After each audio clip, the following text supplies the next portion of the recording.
Hello everyone. I take great pleasure in congratulating Sierra Leone on its 50th anniversary of independence. I was a young boy when I first heard my father's stories about Sierra Leone. He visited the country in the 1960s to teach at Fura Bay College in Freetown, and his students were filled with hope about what their country's recent independence would bring. Now, as the people of Sierra Leone celebrate this landmark anniversary, many will reflect on how too often that promise went unfulfilled in the decades that followed. It's true that now this country has come through some tough times in the past 50 years, not least the devastation of the 10-year civil war. But it's wonderful today to see how far Sierra Leone has come since then, just a decade after the British military helped to end that war. The country has seen 2 sets of free and fair elections, its first peaceful transfer of power, and according to the World Bank, one of the fastest improvements in political stability of any country in the world.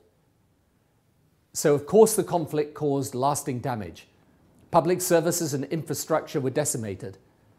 But to tackle these challenges, President Koroma has pledged to run his government, as he says, like a business, rebuilding Sierra Leone's economy, reforming its public sector and tackling corruption.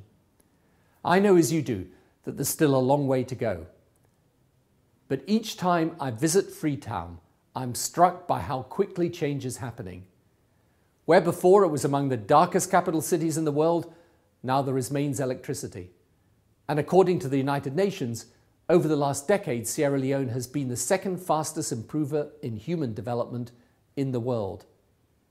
This month also sees the anniversary of one of Sierra Leone's most impressive achievements, that of the Free Healthcare Initiative, launched on Independence Day 1 year ago, and with the support of the UK and the international community, the government abolished user fees for pregnant women and babies who now have better access to healthcare than ever before.